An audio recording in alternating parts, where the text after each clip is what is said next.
Oke, ini kita bahas untuk IELTS-nya dulu gitu ya. Tadi kan yang nomor satu yang penting adalah bahasa gitu ya. Kita bahas untuk yang IELTS. Jadi IELTS ini teman-teman akan dibagi dua nih. Ada yang akademik sama ada yang general training. Teman-teman nanti pakainya adalah yang IELTS akademik. IELTS akademik yang diujikan ada 4. Listening, reading, writing, sama speaking. Writing sama speaking ini untuk menilai kemampuan bahasa Inggris aktifnya teman-teman. Jadi kalau misalnya ketika nanti teman-teman tes IELTS, listening sama readingnya bagus, tapi writing sama speakingnya kurang, berarti mereka akan menilai kalau kemampuan bahasa Inggrisnya teman-teman masih pasif. Karena writing sama speaking ini untuk menguji kemampuan aktif gitu ya. Nah, untuk IELTS sendiri gitu ya, teman-teman, minimal banget nilai yang harus teman-teman dapatkan itu di 6,5. Itu minimum banget ya, teman-teman. Kalau teman-teman mau menujunya ke beasiswa yang kayak ASEAN Undergraduate gitu ya, atau teman-teman pengen dapat LOA dari NTU, NUS, ya jangan 6,5 untuk nilai IELTS-nya, minimal 7 kayak gitu ya. Atau mungkin teman-teman pengen ke Kanada gitu ya, ya berarti nilai IELTS-nya juga jangan 6,5 teman-teman, minimal di angka 7, 7,5 sampai 8 gitu. Nah, untuk tesnya di mana gitu ya? Untuk tesnya itu nanti ada di IDP, IALF atau British Council. Ini banyak ya di semua kota harusnya sudah ada. Jadi ini agak gampang untuk dicarinya kalau IELTS. Mungkin juga sekedar informasi gitu ya, kalau untuk IELTS itu teman-teman tidak bisa terlalu sering retake, atau ketika teman-teman retake IELTS itu biasanya soalnya akan satu tingkat lebih tinggi atau satu tingkat lebih sulit gitu ya dari soal yang sebelumnya. Jadi kalau teman-teman pengen ambil IELTS, saran dari kita, teman-teman pelajarin dulu maksimal gitu ya, sampai teman-teman merasa benar-benar mampu, baru ambil IELTS-nya. Atau teman-teman sebelum official test ambil aja simulasi tes atau mock test gitu ya, biar mengukur nih kemampuan teman-teman seperti apa. Kalau misalnya dari mock test atau dari prediction IELTS itu nilainya udah oke, baru ambil official IELTS-nya. Karena IELTS ini untuk biaya tesnya juga lumayan gitu ya teman-teman. Untuk biaya tes IELTS itu di 3.500.000 untuk satu kali tes gitu. Jadi harapannya teman-teman udah ready dulu baru ambil tesnya. Jadi jangan terlalu kayak wah aku harus cepet nih, aku harus segera gitu ya. Aku ambil aja lah, nanti terserah deh nilainya berapa. Nanti kalau jelek aku tinggal retake lagi gitu. Nah itu nggak boleh ya teman-teman, karena ya itu nanti untuk soalnya pasti akan jauh nanti akan satu tingkat lebih sulit lagi gitu. Seperti itu tuh kalau untuk IELTS. Nah kalau untuk SAT ini teman-teman, sebelumnya, kalau untuk IELTS ini masa berlaku sertifikatnya 2 tahun gitu ya. Jadi kalau teman-teman kelas 10 mau belajar IELTS, itu better belajar dulu. Nanti mungkin bisa official test di kelas 11 gitu ya, biar nanti masa aktif sertifikatnya masih bisa 2 tahun. Nah, kalau untuk SAT, nah jadi SAT ini seperti SBMPTN atau UTBK tapi versi internasional gitu aja. Jadi kalau teman-teman sebenarnya belajar SAT, bisa dibilang teman-teman juga sudah bisa dibilang sudah cukup belajar untuk SBMPTN-nya juga gitu. Nah untuk SAT ini yang diujikan ada 2 gitu ya teman-teman, bahasa Inggris, reading dan writing, kemudian matematika. Matematikanya biasanya tuh teman-teman pada aman ngerjainnya gitu. Karena matematika yang diujikan adalah matematika kelas 9 sampai kelas 11. Tapi yang jadi challenge adalah memahami soal menggunakan bahasa Inggris dan juga reading sama writingnya. Karena biasanya kalau teman-teman bahasa Inggrisnya masih kurang, itu akan agak berat gitu ya ketika mengerjakan SAT gitu. Tapi kalau misalnya nih IELTS-nya udah oke, teman-teman reading writing-nya IELTS udah aman, listening semua sudah aman gitu ya di IELTS, biasanya untuk memahami soal-soal SAT juga akan lebih mudah gitu. Nah, kalau untuk SAT, nilai rekomendasi skor amannya di 1350 gitu ya. Kalau misal teman-teman ngejarnya adalah NTU NUS, ya berarti minimal 1400 gitu ya teman-teman. Terus kemudian untuk waktu tesnya tes SAT itu hanya ada 7 kali dalam 1 tahun. Ini ya mungkin untuk SAT schedule-nya teman-teman bisa capture juga biar jadi ini ya rujukan kalau misalnya teman-teman mau ambil tes SAT-nya. Nah, untuk official tes SAT, teman-teman, itu paling banyak di akhir tahun gitu, karena memang beasiswa dan juga uni itu banyaknya buka di akhir tahun sama awal tahun. Jadi kalau teman-teman yang saat ini kelas 12 gitu ya, biar nggak terlalu lama gap year-nya, berarti bisa ambil official test nanti di bulan Oktober atau September gitu. Atau mungkin kalau misalnya berkenan juga bisa ambil di Desember juga, bisa-bisa aja. Nanti aku jelasin ya untuk timeline-nya. Itu untuk yang SAT dan juga IELTS gitu ya teman-teman. Nah, untuk apa namanya, academic test selanjutnya gitu ya, ada yang namanya A-level. A-level ini didapetin kalau teman-teman kurikulumnya adalah kurikulum Cambridge gitu. Dan tidak semua kurikulum Cambridge itu juga mengeluarkan A-level gitu. Nah, A-level ini digunakan ketika kapan? A-level digunakan ketika teman-teman mau ke UK. Kalau misalnya nih teman-teman nggak pengen ke UK, pengennya terbuka ke semua negara aja, pakainya SAT sudah sangat cukup.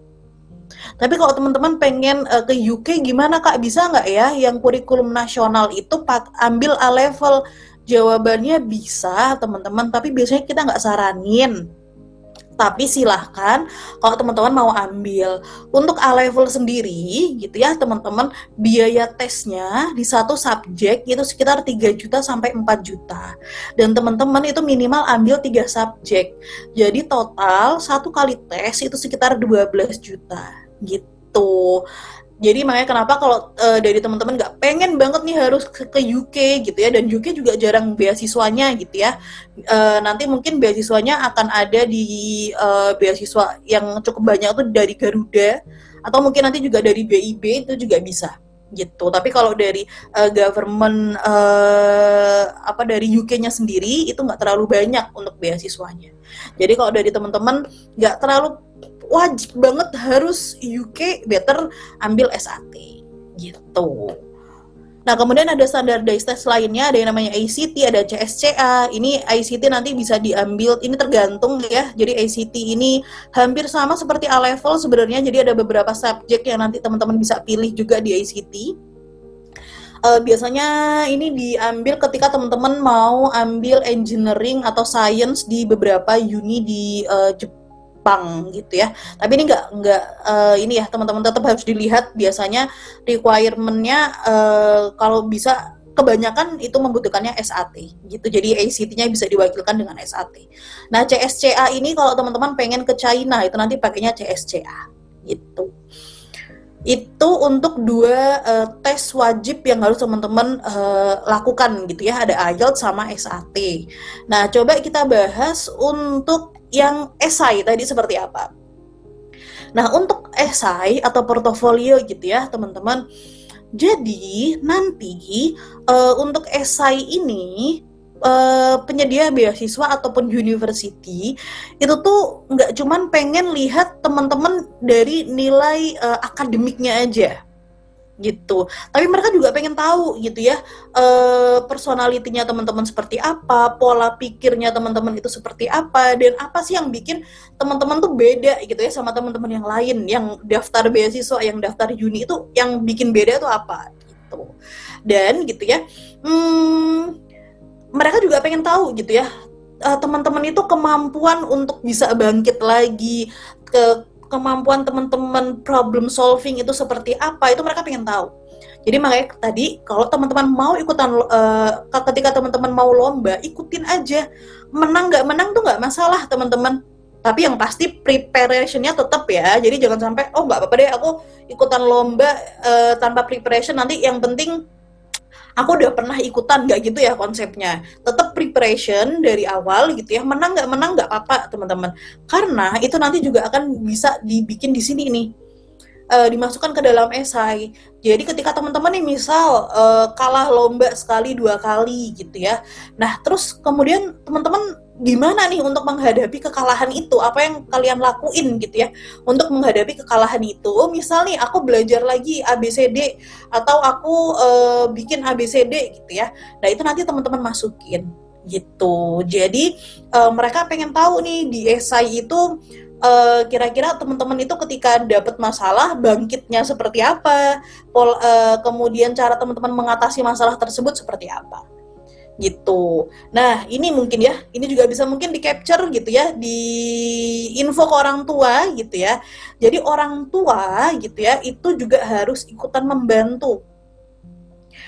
Orang tua ketika pengen anaknya studi ke luar negeri, nggak cuman menyuruh anaknya, oh ya udah sana kamu persiapan IELTS, oh ya udah sana kamu persiapan SAT, nggak gitu ya. Jadi peran orang tua itu wajib banget. Makanya kenapa ketika ada event dari Scholars kita selalu menyuruh teman-teman itu bareng sama orang tua, karena orang tua juga harus tahu persiapan teman-teman untuk studi ke luar negeri itu seperti apa.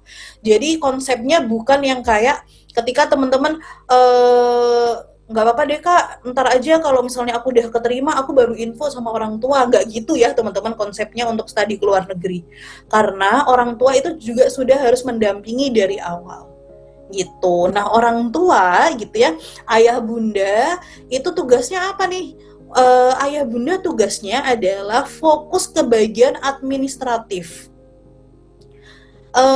Kemudian gitu ya, jadi nanti ayah bunda bisa nih mulai yang kayak ngurus paspor, terus nanti meminta surat rekomendasi, terus kemudian nanti translate dokumen gitu ya, itu nanti bisa mulai diurus gitu ya sama ayah bunda. Jadi jangan sampai semuanya untuk bagian administratif itu yang mengurus teman-teman, karena teman-teman udah ngurusin esai, udah nanti ikutan lomba, belum nanti organisasi, ada yang OSIS, ada yang OSIS plus ROHIS gitu ya. Jadi teman-teman juga harus bagi gitu ya, jadi bagi stresnya ke orang tua juga gitu ya. Jadi biar teman-teman juga nggak overwhelmed ketika persiapan gitu. Nah mungkin nanti juga orang tua juga ini ya, mendampingi gitu ya untuk dari persiapan paspornya, kemudian collecting transkrip nilai dari sekolah, kemudian sertifikat dan lain-lain. Itu nanti juga orang tua yang harus membantu menerjemahkan gitu ya. Nanti untuk penerjemahan itu nanti bisa ke penerjemah tersumpah biasanya banyak gitu ya, atau mungkin ke notaris juga bisa gitu.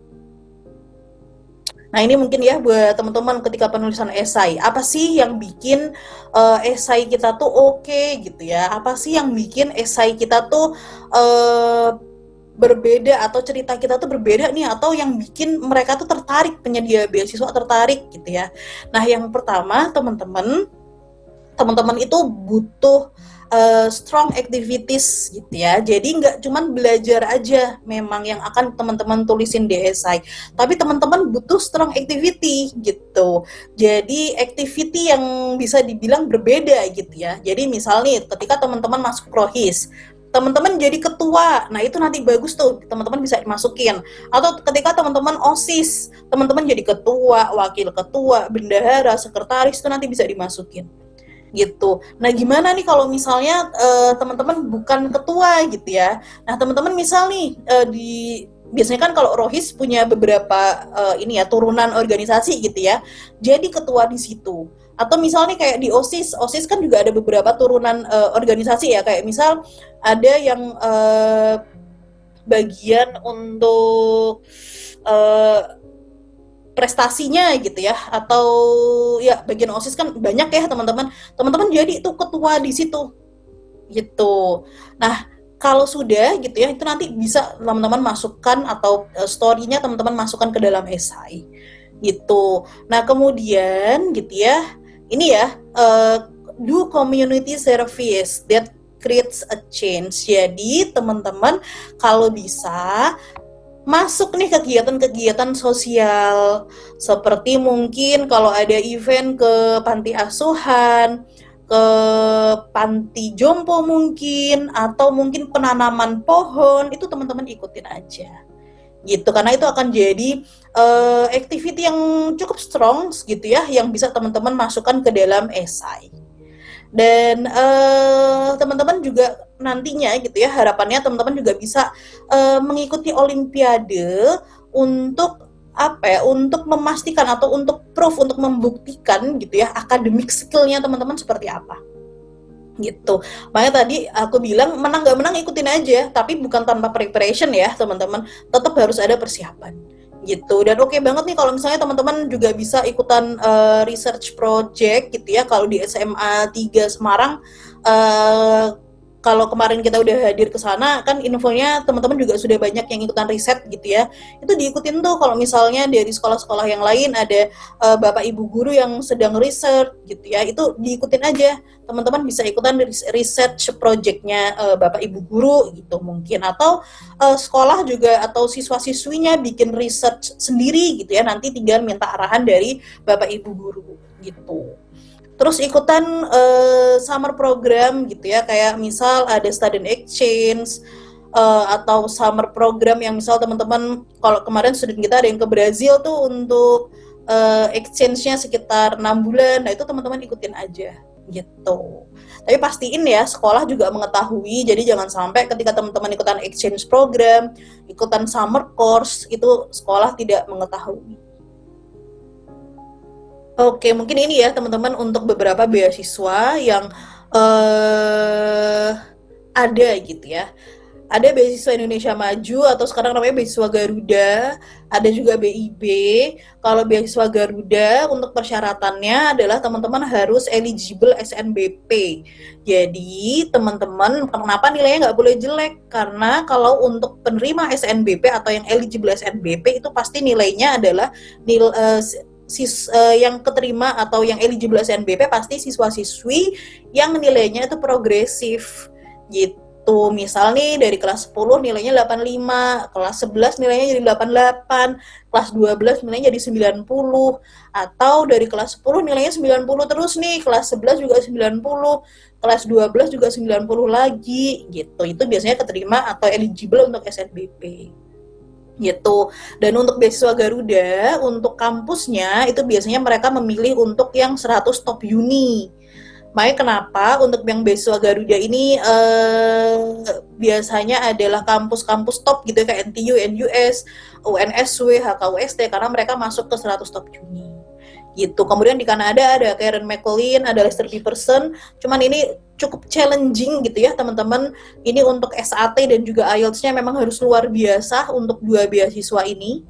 Kemudian di US ada beberapa beasiswa, cuman biasanya untuk beasiswa itu atau untuk ke US ini agak terkendala di visa, tapi boleh kalau teman-teman mau tetap mencoba juga silahkan gitu ya. Ini kalau misalnya teman-teman lihat untuk deadline-nya di akhir tahun gitu ya, dari November, Desember, Januari, Februari, Maret. Nah ini mungkin yang Mei itu biasanya dari government Indonesia gitu. Nah terus ada Hungaria, ada Stipendium Hungaricum, itu deadline-nya dia Januari ya teman-teman, di awal tahun.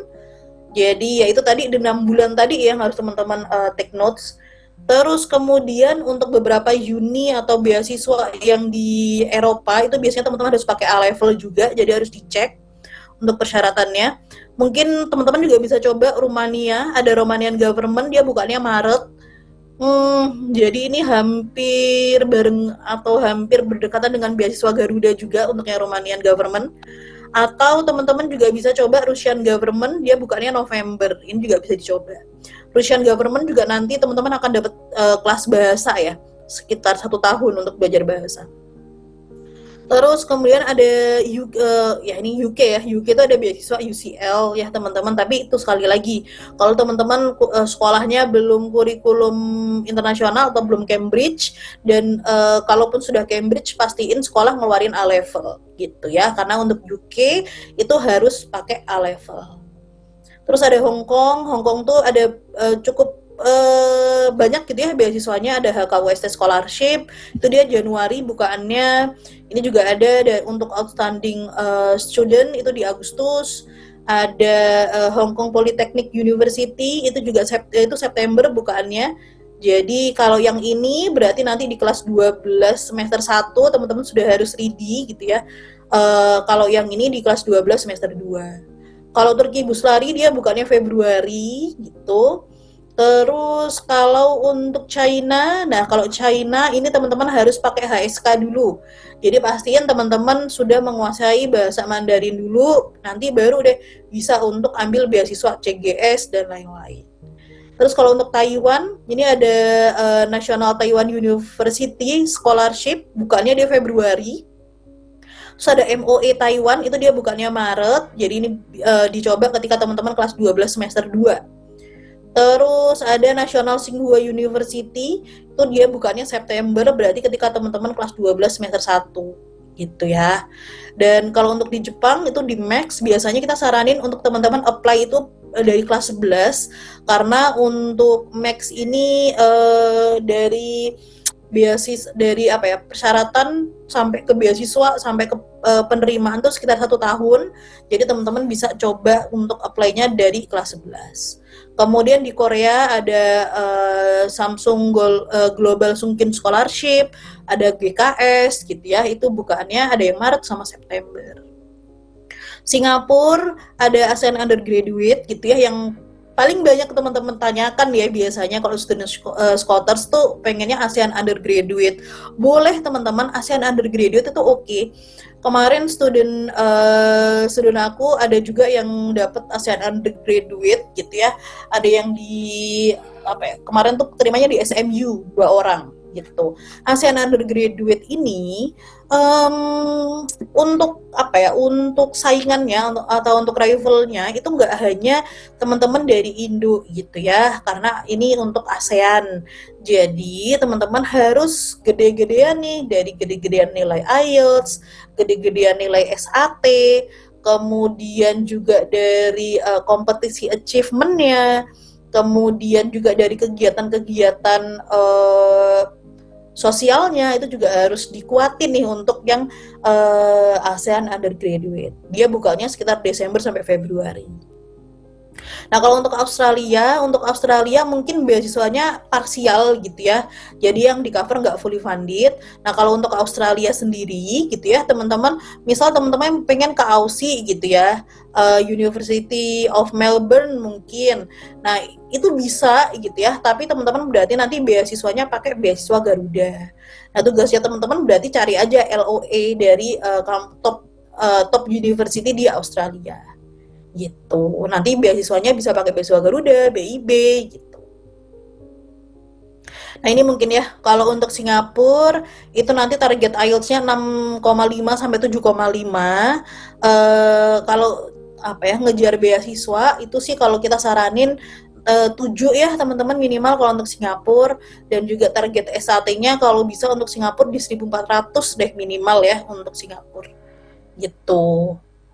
Terus kalau untuk Jepang ini ada IELTS-nya di 7, kemudian untuk SAT-nya di 1.350 gitu. Nah kalau untuk Tohoku University itu dia wajibnya pakai ACT ya, bukan SAT gitu. Terus untuk China, nah China ini ada ini ya, harus menggunakan HSK level 4 minimal ya teman-teman, tapi kalau semakin top uninya berarti HSK-nya juga akan semakin tinggi gitu. Terus di Australia itu bisa pakai SAT, cuman tadi ya untuk Aussie beasiswanya nggak terlalu banyak, jadi teman-teman bisa pakainya nanti beasiswa Garuda.